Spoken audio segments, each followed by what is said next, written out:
3학년 친구들 안녕하세요. 오늘은 사회책 26쪽부터 31쪽까지 공부하면서 우리 고장 사람들의 여가생활 모습에 대해 알아보겠습니다. 그럼 먼저 이번 시간에 공부할 내용을 들어볼까요? 여가생활이 무엇인지 알아봅니다. 고장 사람들의 여가생활 모습을 살펴봅니다.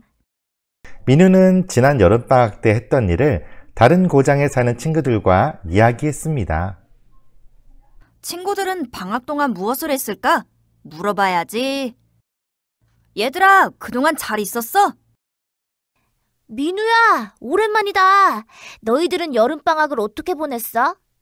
친구들과 나는 근처 바닷가에 자주 가서 물놀이를 했어. 우와, 정말 재밌었겠다. 우리 고장에는 산이 많아서 나는 가족들과 자주 등산을 했어. 다들 즐거웠겠다. 나는 가까운 영화관에서 영화를 봤어. 바다에 자주 갈 수 있는 민우가 부러워. 난 영화관에 자주 갈 수 있는 네가 부러워. 우리 집 가까이에는 영화관이 없어서 자주 못 가거든. 그렇구나. 겨울에는 스키장이 있는 우리 고장에 놀러와. 좋은 생각이야. 빨리 겨울이 오면 좋겠다. 민우와 친구들이 나눈 대화를 보니까 여름방학을 이용해서 여러 가지 경험들을 했다고 합니다. 그런데 경험한 것들이 서로 다르네요. 혹시 그 이유를 짐작해 보았나요? 바닷가에 자주 가서 물놀이를 한 친구는 살고 있는 고장 근처에 바다가 있었기 때문에 자주 갈 수가 있었던 것이고요. 가족과 등산을 자주 했다는 친구도 살고 있는 고장에 산이 많아서 그렇게 할 수 있었던 것이지요. 또 가까운 영화관에 가서 영화를 본 친구는 집 근처에 영화관이 있었기 때문에 그런 경험을 할 수 있었던 것입니다. 이렇게 각자 살고 있는 고장의 자연환경과 인문환경이 다르면 서로 경험하는 일들도 다를 수 있습니다. 사람들은 이렇게 산, 바다 등의 자연환경과 박물관, 영화관 등의 인문환경을 이용해 여가생활을 합니다. 여기서 여가생활이라는 말은 스스로 즐거움을 얻고자 남는 시간에 하는 자유로운 활동을 말하는데요. 사회책 27쪽을 보니까 우리나라 사람들이 많이 즐기는 대표적인 여가활동이 소개되어 있습니다. 이 중에서 등산과 낚시는 자연환경을 이용한 여가생활이라고 할 수 있는데요. 어떻게 여가활동을 즐기는지 영상으로 만나보겠습니다.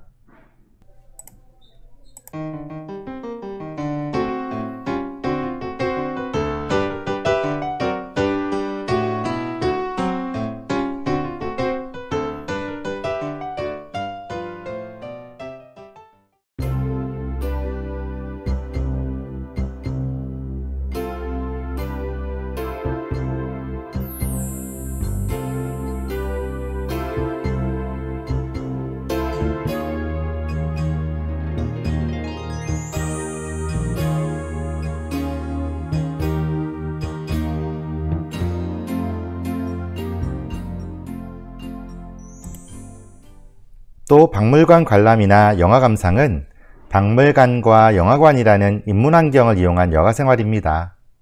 사람들은 어떻게 이런 인문환경을 이용해 여가생활을 하는지 알아보겠습니다.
사회책 28쪽과 29쪽에는 다양한 자연환경과 인문환경을 이용한 여가활동이 소개되어 있습니다.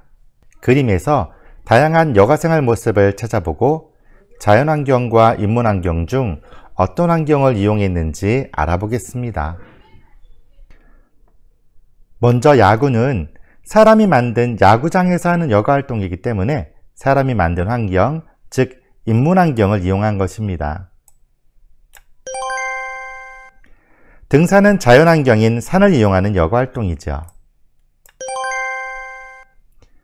가운데 사진은 박물관에서 유물을 관람하고 있는 사람들의 모습입니다.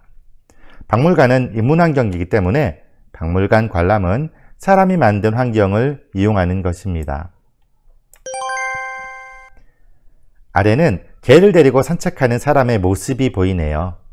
이렇게 산책을 즐길 수 있는 공원은 인문환경입니다. 또 오른쪽에는 작은 텃밭을 이용하여 채소를 가꾸는 모습인데요. 텃밭도 사람이 만든 것이기 때문에 텃밭 가꾸기는 인문환경을 이용한 여가활동입니다. 사회책 29쪽 맨 위에 나오는 패러글라이딩은 낙하산처럼 생긴 패러글라이딩 장비를 갖추고 높은 산 위에서 하늘로 날아오르는 활동인데요. 장비를 갖추기는 하지만 높은 산 위에서 자연 그대로의 하늘을 향해 날아오르는 것이기 때문에 자연환경을 이용한 여가활동이라고 할 수 있습니다.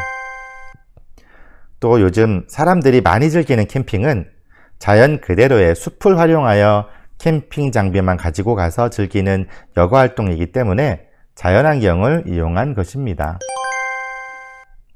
빠르게 흐르는 계곡물이나 강에서 고무보트에 의지해 여러 사람이 함께 노를 저어 나가는 래프팅도 강이라는 자연환경이 없으면 즐길 수 없는 여가활동입니다.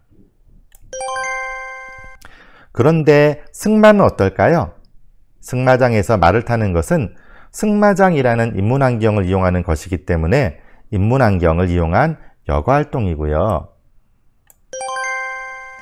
자전거 도로에서 자전거를 타는 것도 사람이 만든 자전거 도로라는 인문환경을 이용한 여가활동입니다. 하지만 바다에서 하는 수영은 바다라는 자연환경을 이용하는 것이기 때문에 자연환경을 이용하는 여가활동이라고 할 수 있습니다. 이렇게 사람들은 다양한 자연환경과 인문환경을 이용해서 여가생활을 즐기고 있는데요. 이용하는 환경이나 시설이 자연환경인지 인문환경인지 헷갈릴 때는 사용하는 장비는 빼고 여가활동을 즐기는 장소가 사람이 만든 것인지 자연적으로 있는 것인지를 생각해 보면 됩니다. 즉, 고무보트를 이용하는 래프팅은 강이라는 장소에서 즐기는 것이니까 자연환경을 이용한 여가활동으로 구분할 수 있는 것입니다. 여가생활이란 일이나 공부를 한 후에 남는 시간에 취미활동, 봉사활동, 자기개발, 운동 등 여러 가지 활동을 하는 것을 말합니다. 이런 여가생활에는 어떠한 활동이 있는지 알아볼까요? 취미나 특기를 살리는 여가생활에는 요가, 서예, 그림 그리기, 색칠놀이, 꽃꽂이, 음악 감상, 영화 감상, 노래 부르기, 등산, 여행, 독서, 악기 연주, 그림 그리기, 낚시 같은 것들이 있고요. 운동을 통한 여가생활에는 승마나 테니스, 탁구, 수영, 줄넘기, 자전거, 축구, 배드민턴, 볼링, 스키, 래프팅, 패러글라이딩 등이 있습니다. 또 자기개발을 하는 여가생활에는 어학 공부라든지 컴퓨터 공부를 예로 들 수 있고요. 봉사활동을 통한 여가생활에는 양로원 방문, 보육원 방문, 혹은 버려진 동물들을 보호하는 유기견 보호소 방문 등의 활동을 예로 들 수 있습니다. 사진을 통해서 보면 요가, 보육원 방문, 양로원 방문, 색칠놀이, 승마, 래프팅, 패러글라이딩, 실내 암벽타기, 수상스키 등을 여가생활의 예로 들 수 있습니다. 사회책 30쪽에는 우리 고장 사람들의 여가생활 모습 조사하기 활동이 나옵니다. 우리 고장 사람들이 즐기는 여가생활에는 어떤 것들이 있는지 모든 친구들과 면담 조사를 해보는 활동인데요. 어떻게 하는 것인지 순서대로 알아볼까요? 우리 고장 사람들의 여가 생활 모습을 조사해보자. 그래, 면담 조사를 통해 해볼까? 응, 좋아. 면담 조사를 하기 전에는 면담 내용, 면담할 사람, 조사 기간 등을 계획합니다. 수연아, 네가 연락해봐. 알았어. 면담 조사를 할 때는 먼저 상대방에게 방문 계획과 조사 목적을 알립니다. 안녕하세요. 희망초등학교에 다니는 김수연입니다. 고장 사람들의 여가 활동을 알아보기 위해 면담을 하고 싶습니다. 타진기, 흡첩, 녹음기 등을 미리 준비해 면담을 합니다. 면담 결과를 표나 그래프로 나타내고 자신의 생각을 정리합니다. 여러분은 1학기에도 우리 고장의 옛 이야기나 문화유산을 조사하는 활동에 대해 배웠기 때문에 면담 조사를 하는 방법에 대해서도 잘 알고 있을 거라고 생각해요. 그럼 면담을 할 때 주의할 점에는 무엇이 있을까요? 면담할 때 주의할 점 1.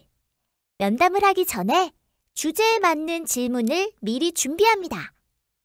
2. 예의 바르게 질문하고 상대방의 대답을 잘 듣고 정리합니다. 3. 녹음을 할 때는 반드시 상대방의 동의를 얻습니다. 4. 면담이 끝나고 나면 감사의 인사를 드립니다.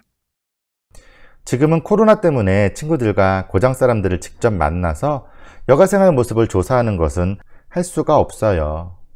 그래서 오늘은 면담 조사를 하는 방법과 주의할 점에 대해서만 알아보았습니다. 코로나가 빨리 지나가서 친구들과 이런 조사 활동도 직접 해볼 수 있으면 좋겠네요.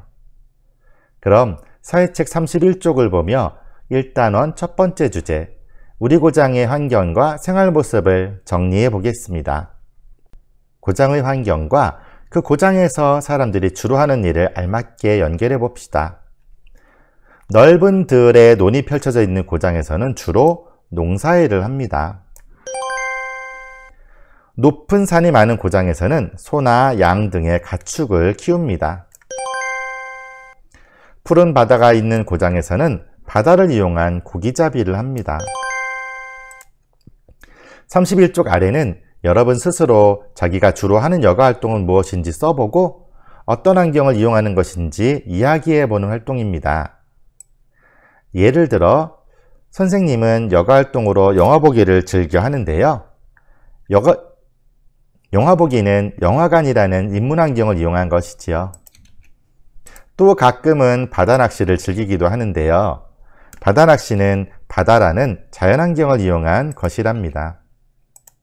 여러분, 이렇게 주제 마무리까지 잘 하셨나요? 그럼 오늘 공부는 여기까지 하겠습니다. 우리는 다음 시간에 다시 만나요. 그럼 여러분, 감사합니다.